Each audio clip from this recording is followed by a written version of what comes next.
meu nome é Juliana, sou professora de Técnicas Básicas e estou aqui com vocês na unidade 3 do módulo 5. Encerrando esse módulo, nós estamos iniciando a aula de cálculo de medicamentos, o terror da enfermagem.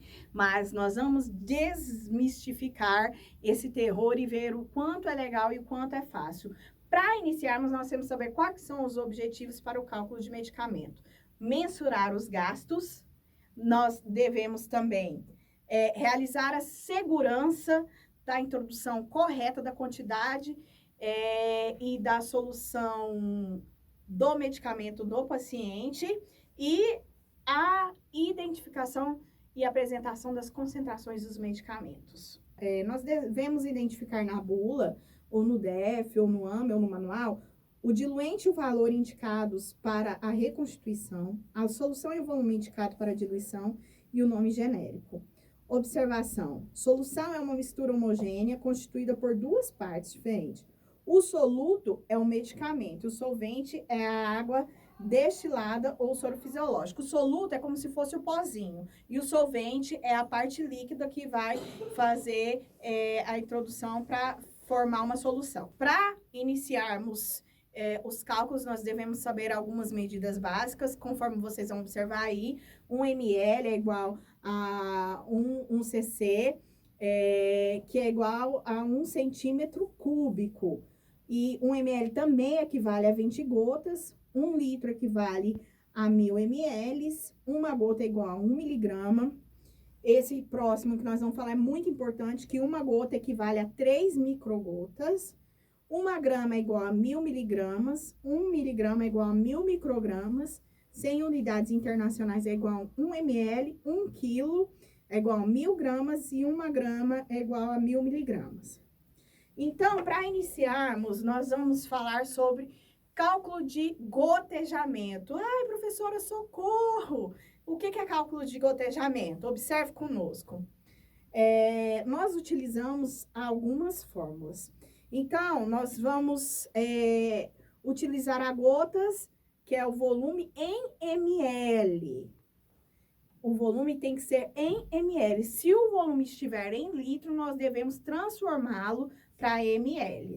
Então, a primeira fórmula, quando o tempo for em horas, nós vamos utilizar número de gotas por minuto é igual a volume sobre tempo vezes 3, conforme vocês observam aí. E quando for o tempo em minutos, nós vamos utilizar número de gotas por minuto, volume vezes 20 sobre o tempo. Vamos utilizar o exemplo 1 conforme observado aí nas imagens. Quantas gotas deverão correr em 1 minuto para administrar 1000 ml de soro glicosado a 5% de 6 em 6 horas? Esse 5% é só para confundir vocês.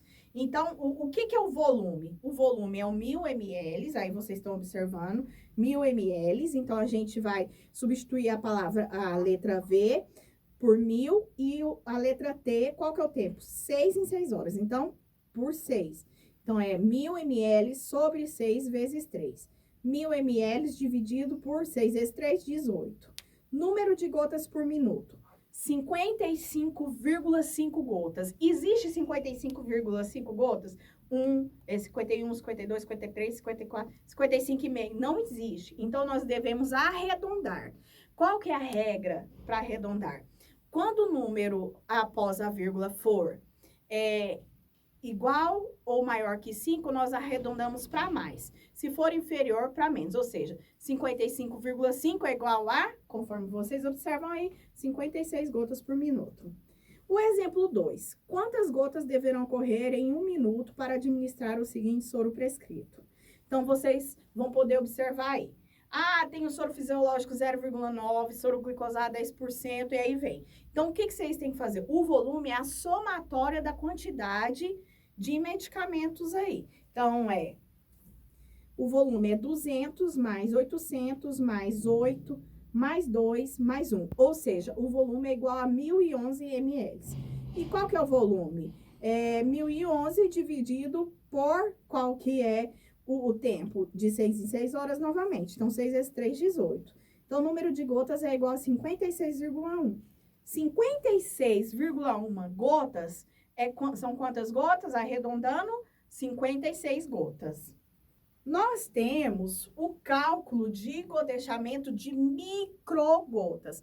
Nós vimos, então, duas fórmulas de gotejamento, que era cálculo de gotejamento por gotas, né? E agora nós vamos ver cálculo de gotejamento por microgotas. Como assim, professora? Nós temos o equipo de gotas e microgotas. Uma gota equivale a quantas microgotas? 3 microgotas, muito bem. Então, como que nós vamos utilizar essa fórmula? Observem aí. Microgotas, volumes em ml. Número de microgotas por minuto é igual a volume sobre tempo. Fácil, fácil. Então, quando o tempo for em horas, nós vamos utilizar volume sobre tempo. Só. Professora, só isso. Isso, só isso. Número de microgotas por minuto. Volume vezes 60 sobre o tempo. Quando o tempo for em minutos. E vamos aos exemplos. Exemplo 4.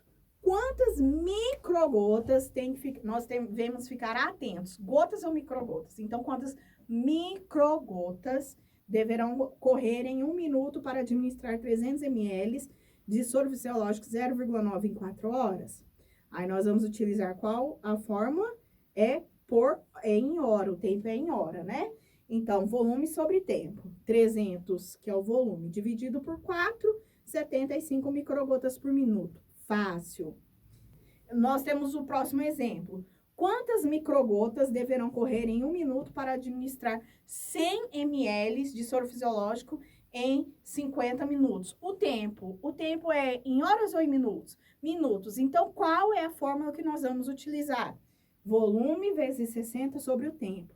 E aí, qual que é o volume? 100 ml, vezes 60, ele permanece, o 60, dividido por tempo. O tempo é 50 minutos.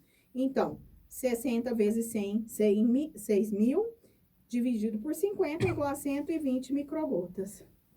Regra de 3 simples. Então, agora nós vamos observar uma regra de 3, que é a matemática básica. É o que pega a gente, mas nós vamos aprender de uma maneira prática e fácil. A regra de 3 simples serve para resolver problemas que relacionam 4 valores com 2 grandezas diferentes, que se relacionam entre si, ou seja, são proporcionais. Dos 4 valores, conhecemos 3 e queremos descobrir o quarto, que recebe o nome de x. Então, as regras básicas: as unidades de medidas devem ser iguais, relacionar as medidas, montar a regra de 3, multiplicar em cruz, e a unidade de medida da resposta será sempre a mesma unidade do x. Na primeira linha, nós colocamos a informação. Na segunda linha, nós colocamos a pergunta. Ainda estão perdidos? Vamos observar. No exercício, nós temos, em uma ampola de dipirona, tenho 2 ml de solução. Quantos ml tenho em 3 ampolas? Então, na primeira linha, nós vamos colocar a informação. Olha aí para vocês verem. Nós temos uma ampola e essa uma ampola tem 2 ml. O que o exercício pede? Quantos ml tenho em 3 ampolas? É fácil, não precisava nem fazer regra de x. Mas esse exercício é para exemplificar mesmo, de maneira fácil, como fazer. Então, uma ampola tem 2 ml, em 3 ampolas tem quantos? A nossa pergunta é quantos? X. Então, na primeira linha, nós vamos colocar ampola embaixo de ampola, e ml e abaixo de ml. E aí, nós vamos fazer, nós multiplicamos cruzado, onde 1x equivale a 2 vezes 3, 1x é igual a 6, e aí, quando o número está multiplicando x, ele vai para o outro lado da igualdade dividindo. Como assim, professora? Olha aí para vocês perceberem. X é igual a 6 dividido por 1. Quando o número é dividido por 1, ele é igual a ele mesmo, ou seja, 6 ml. E algumas observações importantes durante a diluição de medicamentos e os cálculos de medicamentos. Durante a diluição de penicilina cristalina, Ao injetarmos o solvente no frasco, vamos observar que o volume total sempre ficará com 2 ml a mais. Exemplo, se utilizarmos 8 ml de água destilada, o volume total será de 10 ml e não de 8 ml. Isso é específico da penicilina cristalina. E a unidade da penicilina cristalina, heparina e insulina são unidades internacionais, UI. Espero que tenha gostado das nossas aulas e aqui eu termino a unidade 3 do módulo 5 sobre medicamentos. Obrigada e até a próxima.